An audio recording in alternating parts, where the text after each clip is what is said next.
बल्दिया town में firing से एक डकैत हलाक हो गया। मुलजिम का साथी लाश को अस्पताल में छोड़कर फरार हो गया। मजीद जानते हैं डॉन न्यूज के नुमाइंदे मोहम्मद बिलाल से। जी बिलाल, अपडेट कीजिएगा। जी बिल्कुल, देखिए बल्दिया नंबर 3 के करीब नामालूम शहरी की जानिब से फायरिंग की गई। फायरिंग के नतीजे में एक डकैत मारा गया।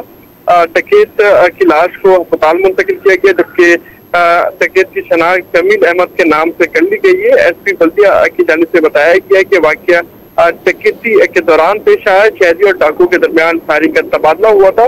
शहरी की फायरिंग से डकैत जख्मी हुआ था। मुलजिम के साथी ने लाश को अस्पताल मुंतकिल किया और एम्बुलेंस पर भरकर फरार हो गया। तो सुल्तान की जानिब से बताया गया कि जो डाकू है उसके कब्जे से कोई भी असलहा या मसूदा सामान नहीं मिला है, जबकि इसका साथी जो है वो फरार होने में कामयाब हो गया है, जिस हवाले से जो है वो मजीद तफ्तीश जारी है। जी, बहुत शुक्रिया मोहम्मद बिलाल अपडेट करने के लिए।